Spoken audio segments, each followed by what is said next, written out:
Well, everybody, we're starting. I've just hit the record button. Welcome. It's Friday. I hope that you're having a great week. And we want to welcome one of our new people who isn't really even started yet, but she's on the call today, taking notes so that she can take it back to her current company. No, I'm just kidding. No. No, it's Tara. Welcome to the team, and we're glad to Thank have you. you here. I hope we don't confuse you too much today with what we're talking about because it's a little technical today. So, but we're glad to have you here, and hope that you enjoy the conversations. We got some great people, and Mhm. we this is our management training that we are in about. I don't know. We're like 18 or 17 weeks in or 16 weeks in, something Wow. like that. And we still have a number of weeks to go. We'll probably finish up at the end of July, and then we start a leadership training as well. So, but anyway, welcome and welcome to Thank all you. of you. It's good to have you here. Let's start by having, let's see, Maddie, are you available? Maybe she's not. Okay, let's I'll do it, see. Terry. Okay, Shane, let me just pull it up here. Sorry, I'm just trying to find my deal. And I have one as well, too, if you need. There you go. We are consultative and attentive. We ask questions to understand the full picture of every situation. We help others uncover the real issues and discover solutions together. We make time for each other and ourselves. Okay, good. Dun, Thank you. dun. So, there's a couple of things in here I love, and I was sharing this information out of our traditions program yesterday with a few people, and asking questions. And I always like to add, and I should put in this slide. We ask great questions. Okay, not just asking questions, but we ask great questions to understand the full picture of every situation. So, and our goal is to uncover real issues. And then I love this. This is partnership mentality, discovering solutions together. And so it's really important for us to remember that we are consultative, that we are attentive, and being attentive means we listen. And you've all heard this many times. If you grab the side of your head and pull these two things on the side, we have two of those, and we only have one of these things in front, which is called a mouth. So we should listen twice as much as we are talking. So that's important, and we should always remember: be attentive, be consultative. Let's work together with our clients. So, thanks, Shane, for reading that. Appreciate it. All right. So we had a homework assignment last week. Should I hit the drum roll?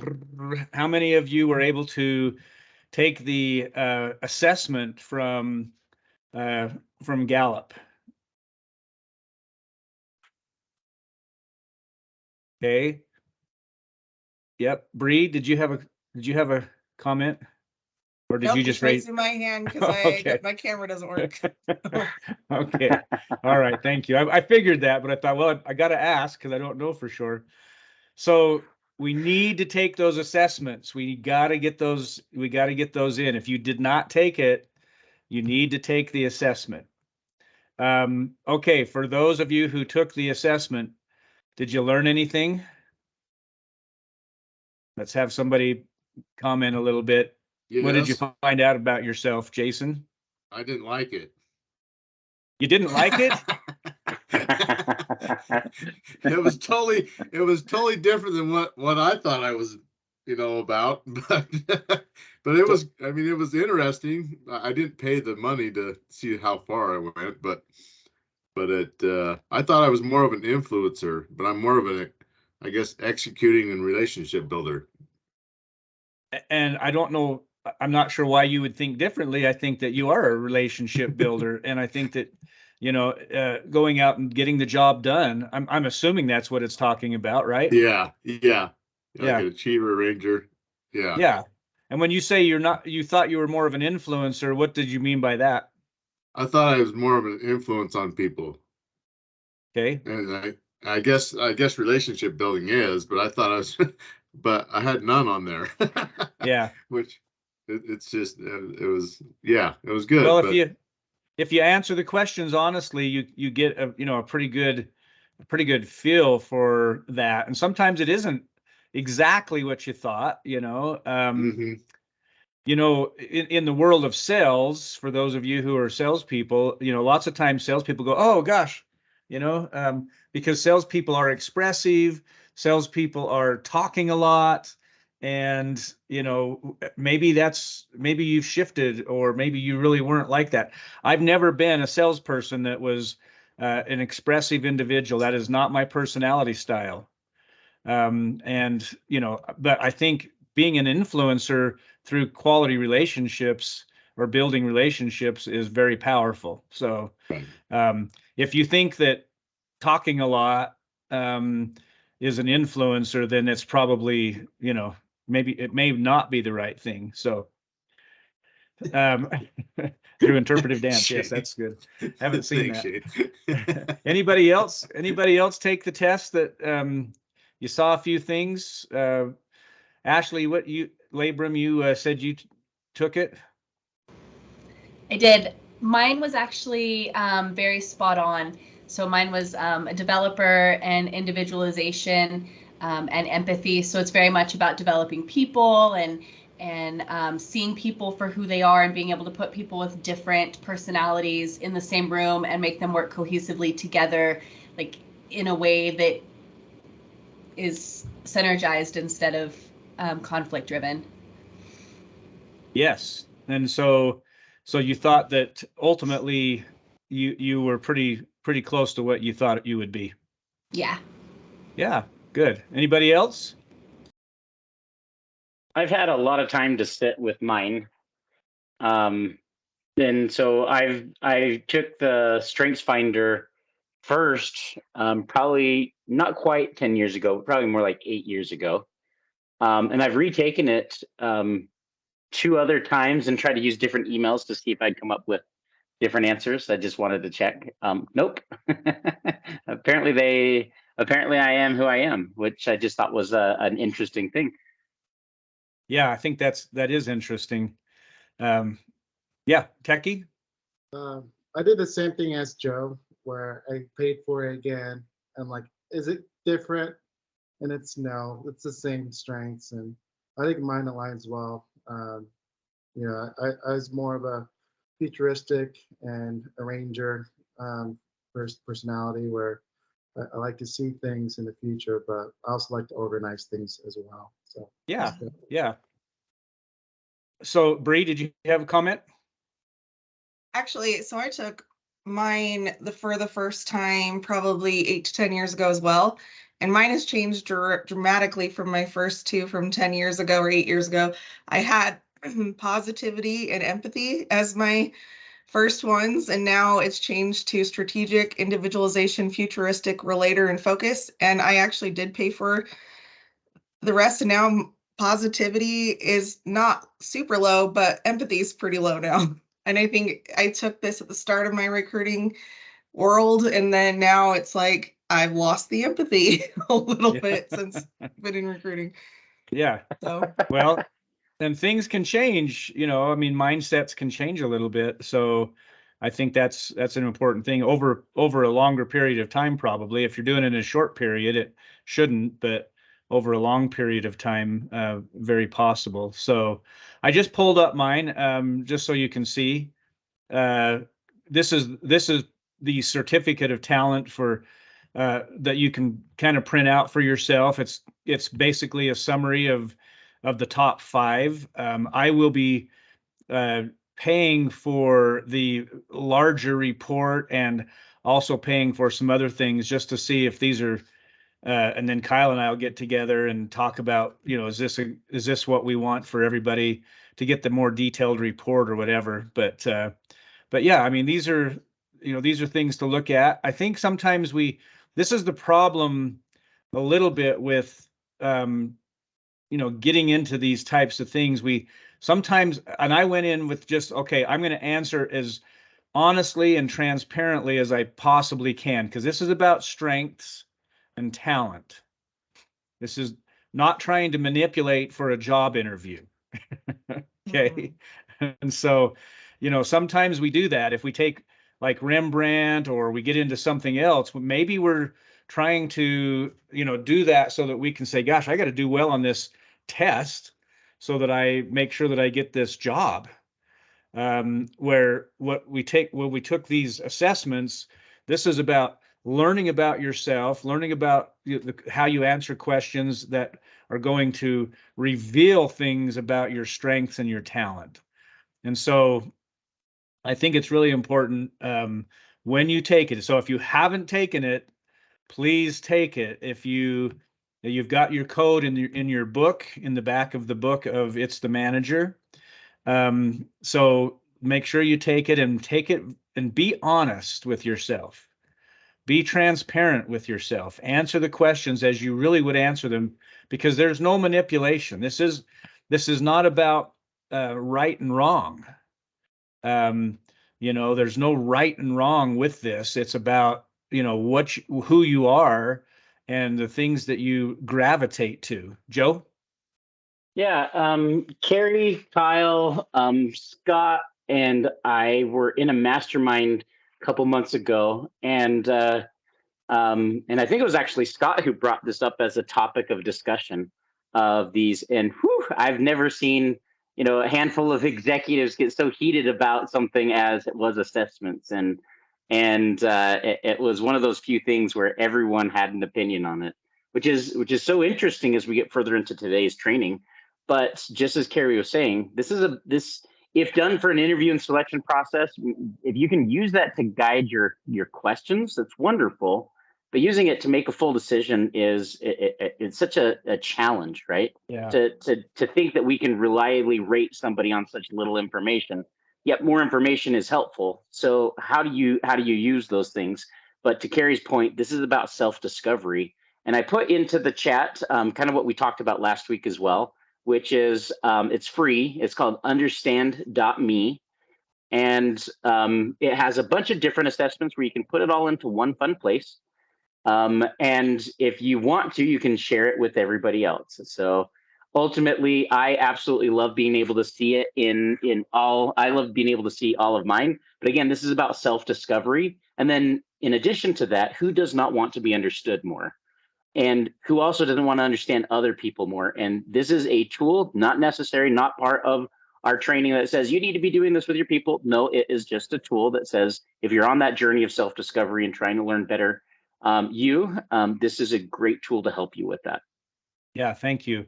Yeah, and that's true. So as we take these, what we're going to do is start building profiles so that we can say, look, Joe's got these specific talents and strengths. We can look at experience, we can look at skill, we can look at things that he's done, we can look at, and we'll talk about this kind of stuff today, and we can look at this picture of the assessment and say, what is Joe like? Are we putting him in the right spots? Is Joe gravitating towards the right things? Yeah, and I think that it's really, really important for us to have this picture. Yeah, this is your thing, Joe, that you were talking about. That's correct. That was just understand.me. Just Yeah. a little plug for a free tool that I love using and I recommend it. So it's Yeah. great to plug in your information and have it in one place. Yeah, and I think it's good, as you read these things, I sat and, read through mine and kind of journeyed through them a little bit and thought, and most of mine were really, again, I think there's things we go, oh, I thought I should be this, maybe I should be this, but ultimately I look at it and go, no, this is how I answered the questions. This is what I lean towards. These are things that I'm doing, and I felt like it was really, really good, and that it painted, like Ashley Labram just said, it painted a great picture that you can now look at and start working with and say, what are those things that I want to do in the company and my personal life, and based on these discoveries, how do I work that? Jason? Yeah, I found it kind of difficult on some of the questions because I was both.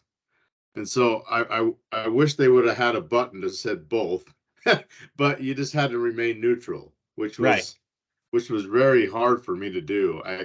You only have 20 seconds, and so it's like, I go neutral. Yeah. So, but yeah, Well, and it I was think really that's why interesting. the neutral button is there. It's to get you, to answer, and it's to answer instinctively. It's like it says in the beginning, use your instinct. Your first impression is probably the right impression. So again, I pulled away from what are they trying to get out of me to just answer the question. Just go towards what what you are leaning towards. Quit trying to figure it out and just take the assessment. So anyway, again, if you haven't done it, please do. We will be asking everybody to do it, and we might get into the larger reports, so we just have a much better idea. Again, gathering data, to help us with each of our individual people is really important. So now that's a great segue into today's discussion. Rating other people. So there's a lot of things in here. There's a lot of technical things in here. And then there's some very simple things that I thought, and having read it numerous times before, I knew what we were kind of getting into, but I think it's important to understand as managers, as we talk about the fact that you are coaches, okay? Again, coaches, you're coaching a team. How are you best able to do that? How are you, so we have to really look at, at what's possible. Now, again, as we read this chapter, I like in the beginning how it talks about and asks questions. How much do you think you know about a person simply by watching him? And it goes through a series of questions.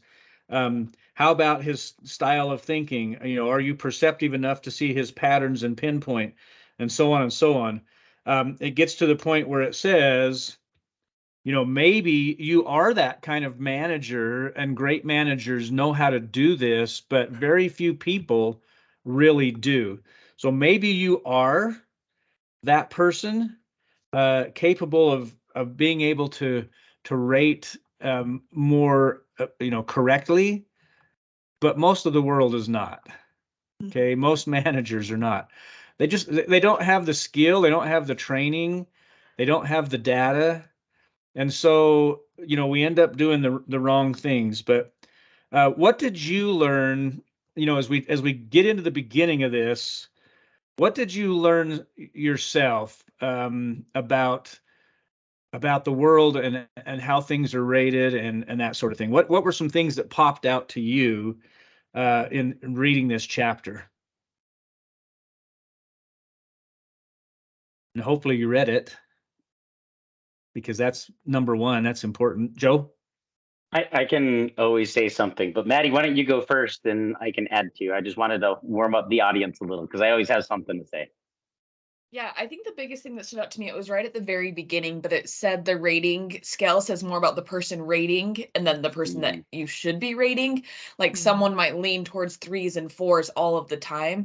And so they're going to have a really skewed rating instead of really giving someone a 1 just because they're in their perspective, they never give anyone 1s. I thought that was interesting because I feel like I'm that person. Like when I'm on rating on a scale, I never give a 1 or a 2. All my answers are 3s or 4s, even if they shouldn't be. So we have a rating for this class, and it's a rating from 1 to 5. And it's very interesting that, it is always in the, 3, 4, 5s that we get the rating. And, and again, I'm hoping that it's a 3, 4, or 5, honestly, but, maybe some of you are thinking, this class sucks. But I don't want to, I don't want to tell Carrie that or tell the executive team that. No, we want to know, but it's hard. It's Maddie, you're right. We always seem to rate in those upper categories just naturally. So that's an interesting concept that we do. So does that skew our rating? Yeah, it does. It skews it. Joe first, and then over to Ashley. Sure. Shane has this comment that he always adds about digital courage, which is why, creating anonymous ones are wonderful, right? Is we can create that digital courage so we don't have to hurt Terry's feelings, to his face, I guess. No, just kidding. But here was my biggest observation from this, because I felt like this in my corporate career, is that, your managers and these leaders get into a room and they rank you. This recently happened to my wife. She's working for a small doctor practice. They're all surgeons.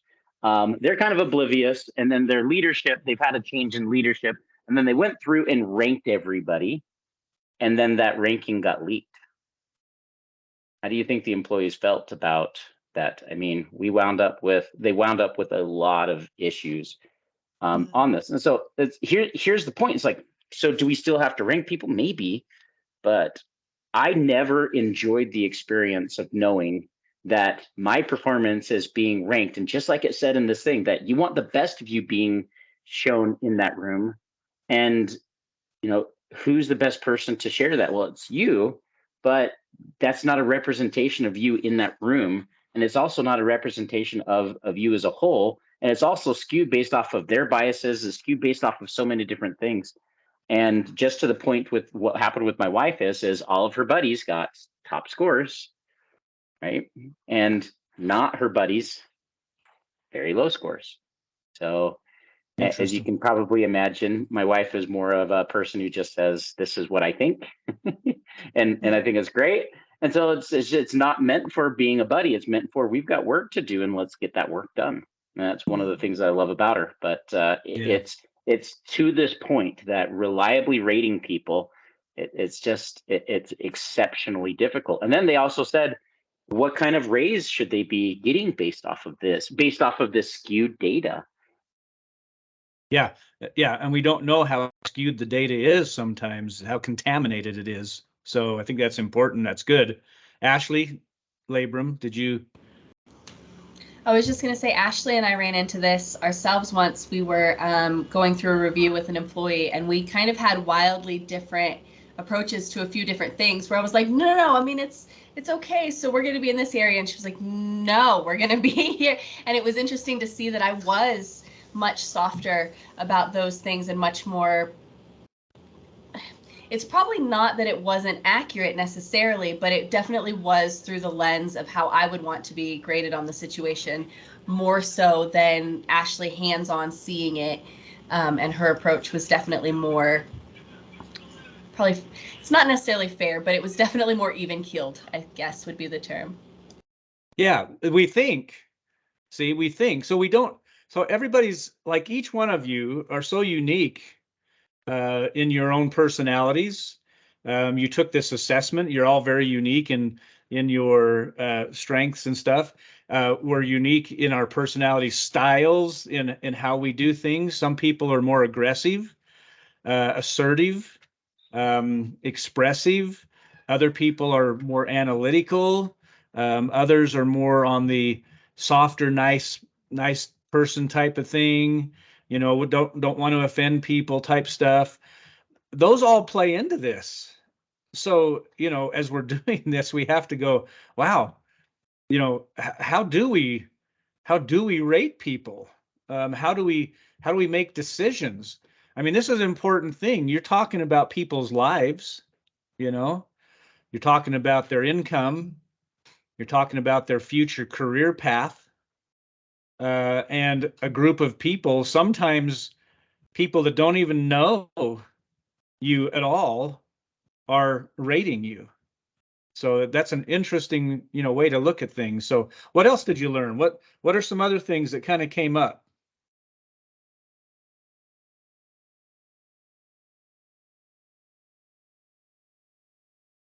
Any thoughts? While you're thinking about it, here's something I highlighted this. How can we make sure that we're seeing our people for who they really are? Okay.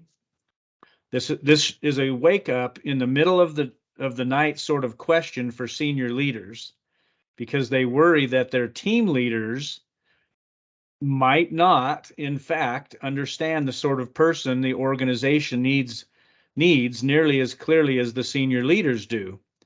And further, that the team leaders might not be objective raters of their own people. What do you think about that statement?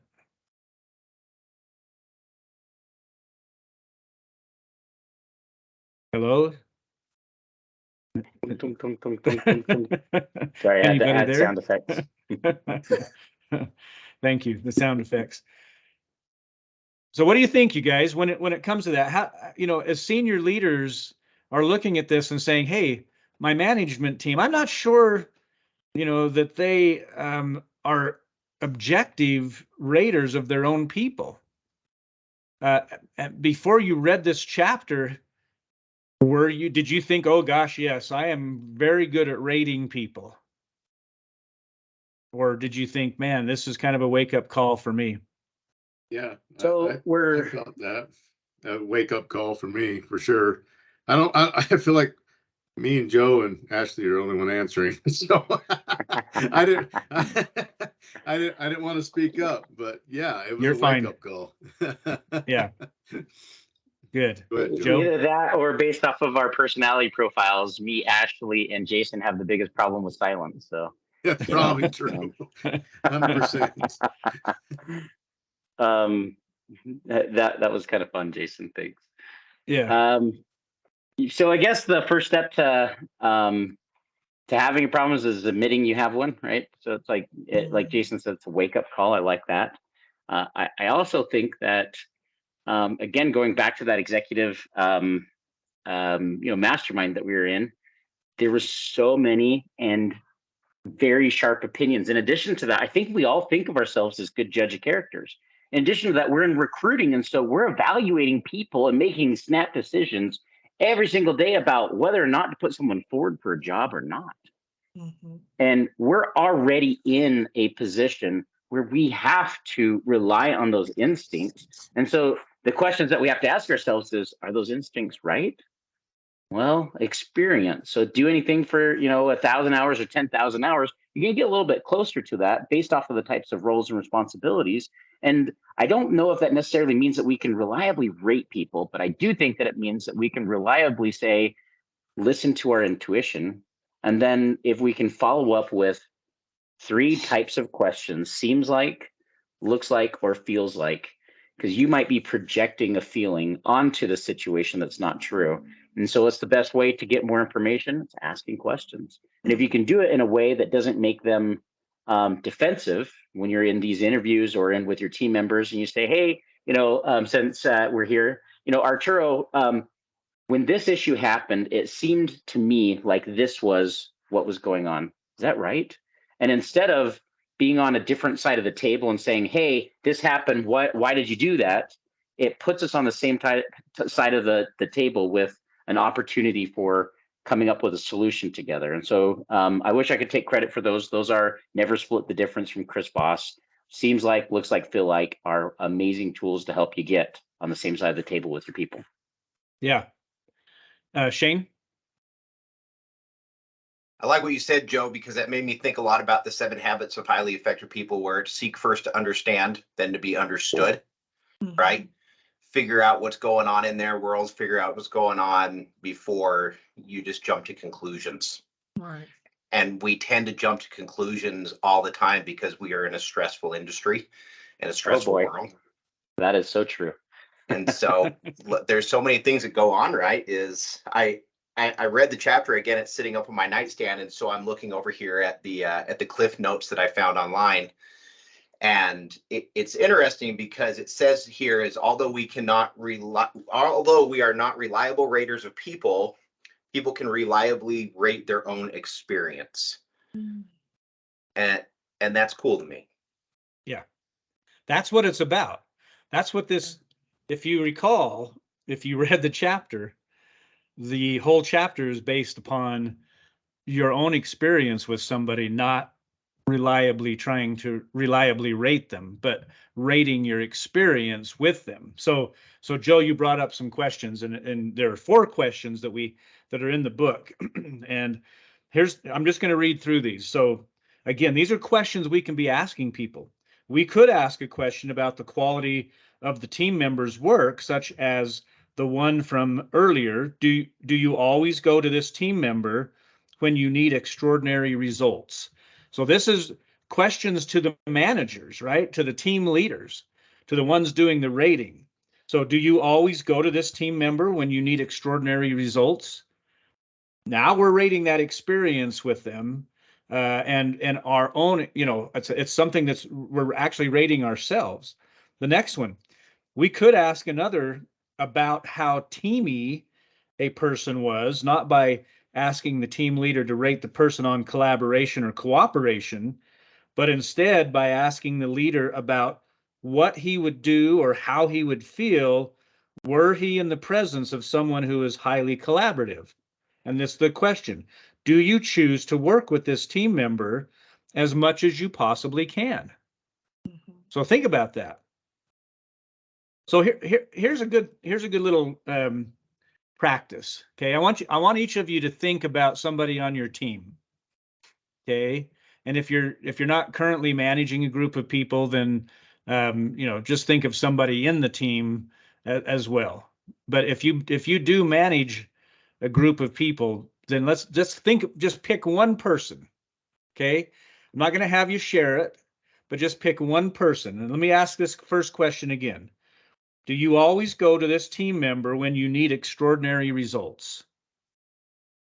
Answer that question in your head about that person. Okay?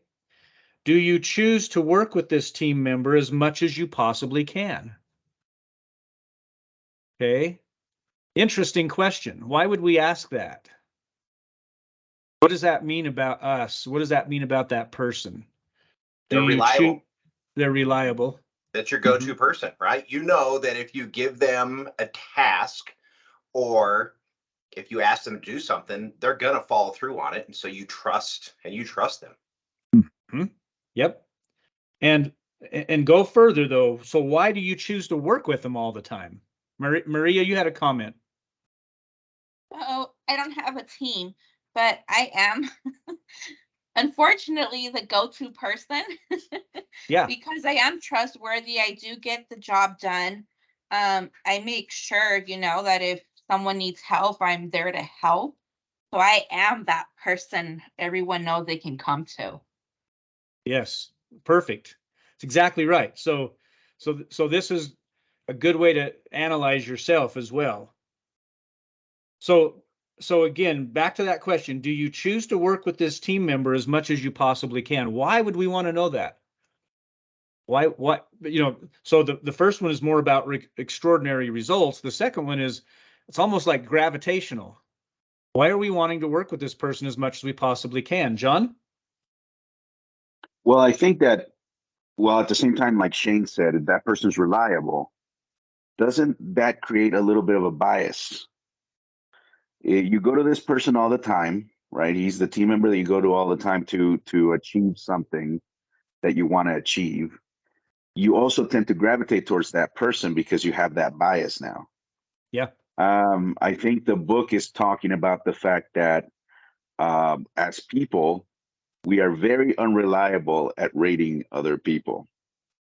We tend to lean toward our biases. And if we work with a person a long time, we feel comfortable with that person, we will go to that person to help us achieve a certain goal. It's just like a snake eating its own tail. We keep doing it because we're comfortable, because that person works with us for a longer period of time, and it just keeps going and going and going. That's the person we go to. We feel familiar with that person. Sure. Mariah? Yeah, I think it's also like a personality thing. If you have somebody on your team that you just like jive really well with, I think that translates into like efficiency a lot too. If you just kind of think the same, it's like, oh, okay, we have the same idea, we work the same, like, okay, let's do it.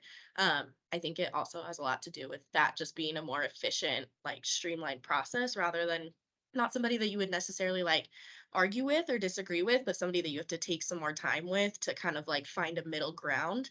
I think if you both operate on the same level, like personally and personality wise, I think it's just kind of more efficient that way. Yeah, and again, think of the people that you're thinking about. You know, is this rating them or is this rating your experience with them, right? So again, it's rating that experience with them. Shantae? I was just gonna say, I love the questions because they're more thought provoking for the person that's reading, the manager, to really think about. I think the human memory is very short. That's kind of the reality. And Especially so mine. sometimes, especially the older we get, huh? Yes. Yeah, but it's really, I think, difficult for people to be unbiased and to also think long they're thinking about maybe what this person has done in the last week or what their interaction has been with them over the past month, not the whole duration of their career. So I like these questions because it does cause the manager to have to really think back, and ask themselves, is this someone I'm always going to, and recall those things and bring them to memory versus just rating on what's right in front of them. Yeah, exactly. I think it's good. And this, again, good questions to think about. Here's another one. There's 4. We just did 2. We could ask about the team members' future prospects. And here we go. Here we would again steer clear of having the team leader rate the person on potential or some other abstract characteristic. Instead, we'd ask about intent, like this. Would you, as the team leader, promote this person today if you could? Interesting, huh? Would you promote this person today if you could? Again, think about the person you're thinking about. Would you promote this person today if you could? And the final question, we'd probably want to ask the team leader if there was anything in the person's work to be concerned about, with a question such as this. Do you think this person has a performance problem that you need to address immediately? So we don't always, we're not always good at rating performance. There are ways, there is data, especially on the sales side. That's much easier to rate because of the results and the performance that is measured. But so many other positions are really hard to measure. But you can still ask the question to the team leader, do you think this person has a performance problem that you need to address immediately? So again, now we're talking about your experience with this individual. So I thought those were really good questions to be able to ask. I don't know how many of you went back into chapter 1, but we're going to cover that. But there was also 3 things that they said when it comes to data, and there was, being reliable was one of those. Being reliable does not mean accurate. It means something doesn't fluctuate randomly. Okay. So, but there were 3 things. Do you remember what they were? Reliable is one. Is it variable and valid? Variable and valid. Those were the 3 signs of good data. Now, again, sometimes data is incomplete or sometimes it's contaminated.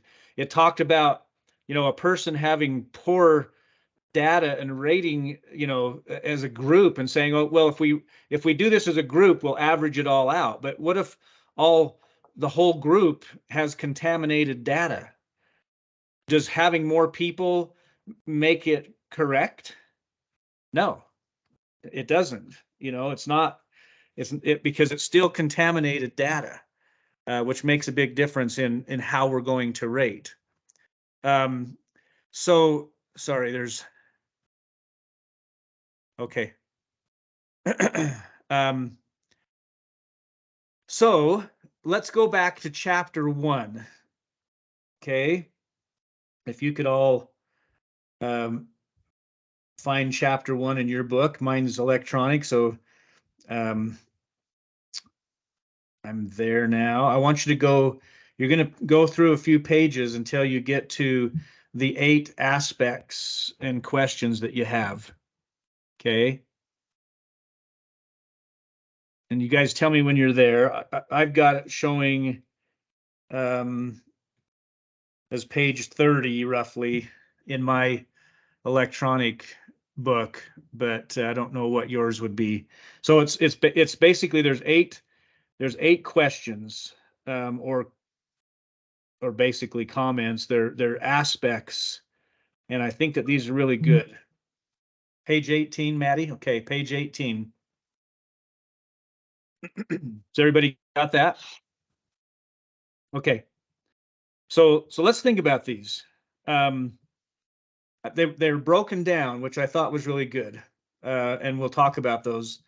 But let's read through. It says at the bottom of page 18, I believe. Then, if that's the case, underneath the questions or whatever, or comments, you might notice a few things about these items right away. First, the team members are not directly rating their team leader or their company on anything. They are rating only their own feelings and experiences. This is because, as we see, we're horribly unreliable raters. So the first set is a little different. So secondly, you may also notice that the 8 items fall into 2 broad groupings. Okay, so the first grouping is 1, 3, 5, and 7, and the second grouping is 2, 4, 6, 8. The first is the odd number items, and these deal with the elements of a person's experience created in their back and forth interactions with others on the team, like the communal experience of work, if you will. What do we all share as a team or as a company? We can think of these as the best of we questions. So let's start off. Here's what I want to do. I'm looking at my screen, so I'm going to go in order of my screen. But Shane, will you read number 1? Oh, you don't Come have back it. to me. I'm running upstairs. Hold, please. Okay, not a problem. Ashley, would you read number 1? Ashley Labram. Yeah, number 1 is I am really enthusiastic about the mission of my company. And these questions have some words in them that kind of push, the boundaries so that we get a clearer picture. I am really enthusiastic about the mission of my company. So how do we rate that?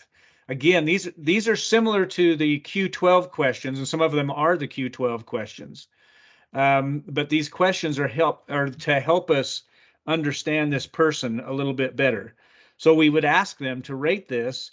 I am really enthusiastic about my mission of my company. And they would rate it 1 to 5, and we would get an idea of where they stood. Okay. Let's see. Things switched on me. I'm back. Joe, Shane, you got yours? Yep. Okay, number 3. Read number 3. In my team, I'm surrounded by people who share my values. So again, what kind of question is that? It's a we question, right? Mm-hmm. It's a team question. And how do they feel about the team that they're working with? Good. Okay. Joe, do you have your book? Nope, it's sitting on my desk. Okay. Maddie, number 5. My teammates have my back. My teammates have my back. Again, we questions. How does a person feel about the rest of the team, and and how they're working with the rest of the team? Do they have my back? Am I accepted? Okay. Ashley Hosang, do you have your book? Yes. Number 7. I have great confidence in my company's future. So as we rate these and think about this, what score are we trying to get on all of these as a leader? Yeah, Ashley, labor 5. Yeah, 5. Sorry, you were not just waving your hand, but you were saying 5. Okay. Yes, we want 5 scores. So we've got to work with people to get those 5 scores, and we want them to answer honestly. So, how do the people feel about the confidence in the company's future? Okay. Now the next set of questions are ones that deal instead with the individual experience of work. Okay. Like, what's unique about me? What is valuable about me? Do I feel challenged to grow? we can think of these as the best of me questions. Okay, so let's continue on. Jason, do you have your book? Yes. Yes. Will you read number 2? At work, I clearly understand what is expected of me. I clearly understand what is expected of me. Okay. People always want to know what's expected of them. Do they clearly understand that? These are questions that again, we should be ranking these. All right. Let's see. Shantae, do you have your book out? Yeah, I have it. Will you read number 4 for us, please? I have the chance to use my strengths every day at work. What's the key factor in that sentence? And anybody can answer it. I'm not just asking Shantae, but what's the key factor in that sentence? Strengths. Chance. Say that again. Strengths. I've got strengths. Yeah. Okay. Anybody else? And every day. Every day. Every day. That's pushing us. So, at work, I get a chance to use my strengths. Okay. Once a year? Once in your career? Once a month? No, every day. So we're asking them that question. Do you get a chance to use your strengths and talents every day? You should be answering that with a 5. If they're not answering with a 5, we have an issue. They need to be able to use their strengths every day at work. Not all day. It doesn't say all day every day. It says every day. Okay. That's a little bit different. Okay. Maria, do you have your book in front of you? No, gone. Bree, Yes, I do. will you read number 6, please? Yes, I know I will be recognized for excellent work. I know. I know that I'll be recognized for excellent work. What is that telling us? What is that question telling us? What clues is it giving us? The appreciation that we're getting. Yeah. Yeah. Having that recognition for doing excellent work. Do we do that in our company? Yes.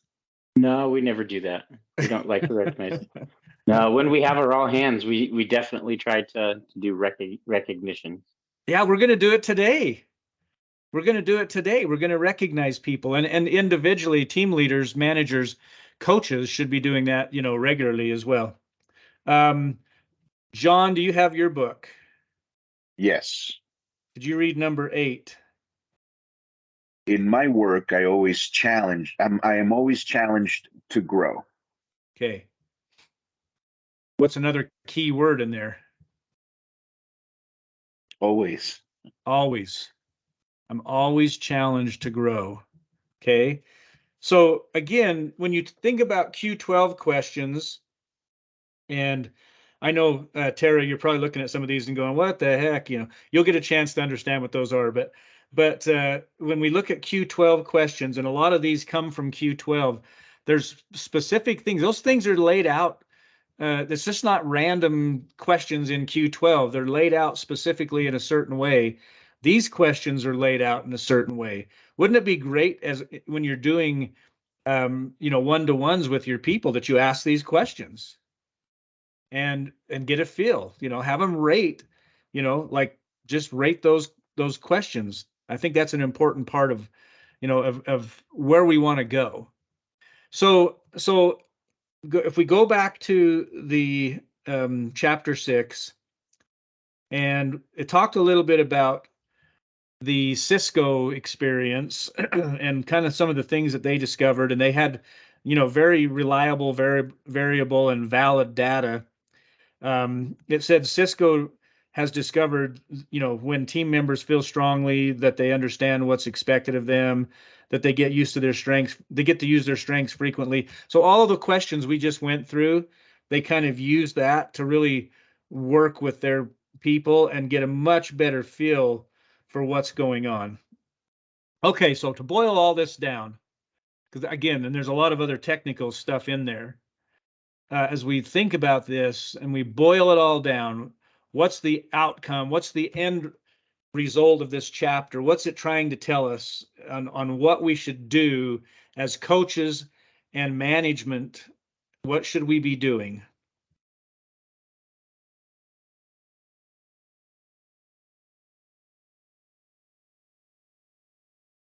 What did you learn?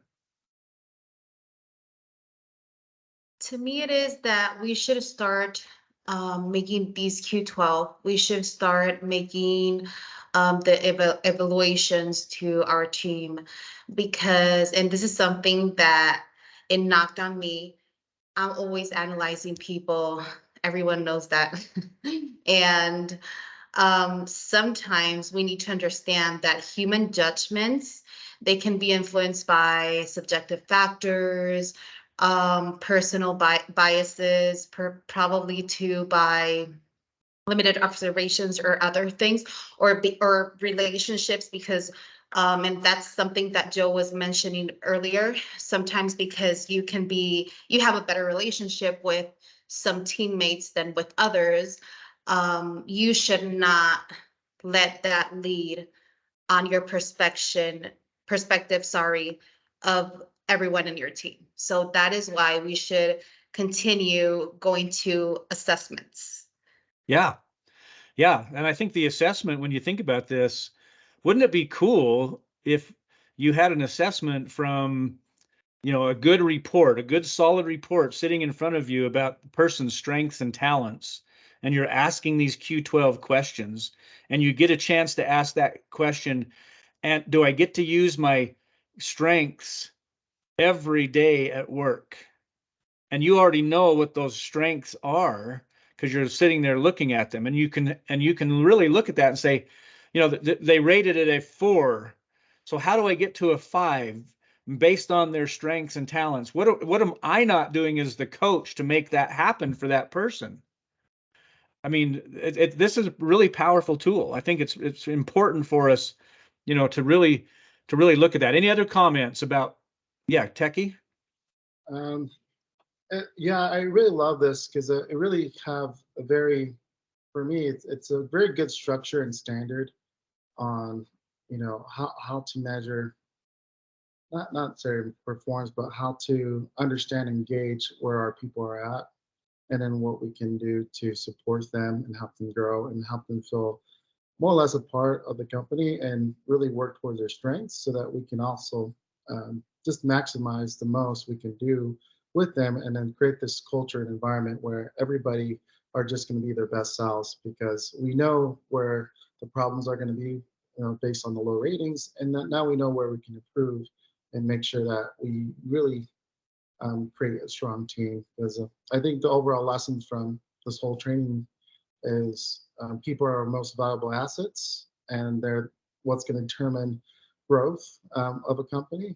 And if we really lean into that and really help everybody succeed, then having these structures and processes in place, the Q12s and these other questions, and measuring that and assessing that helps us, get there further and faster.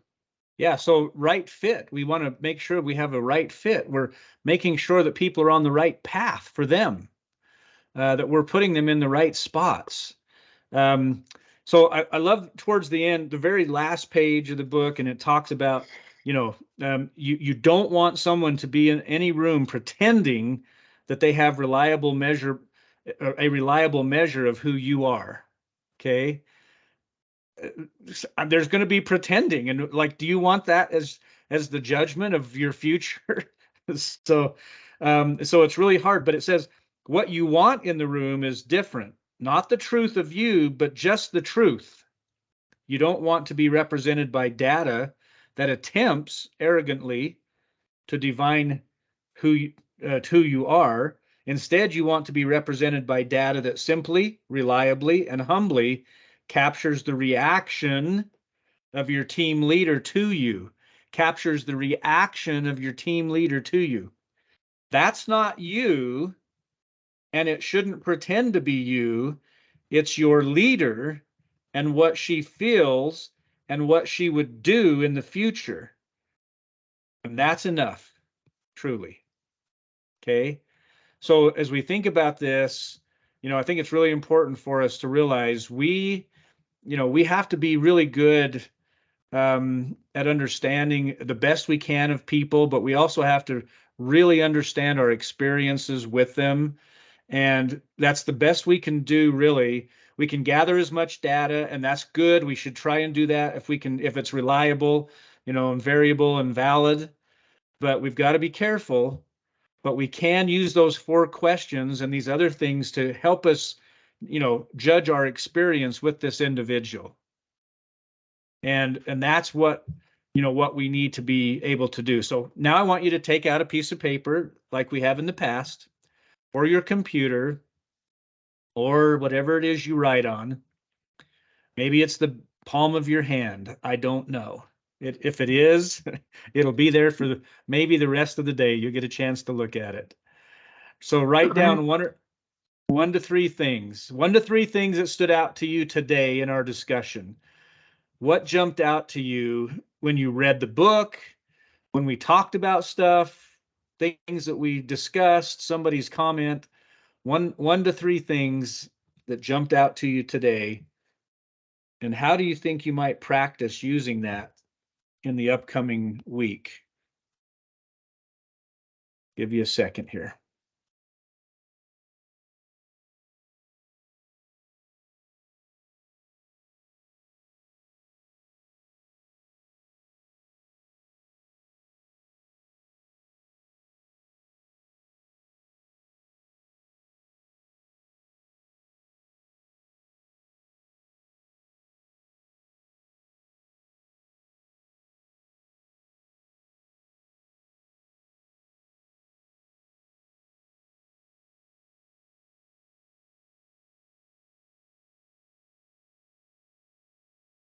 Another minute.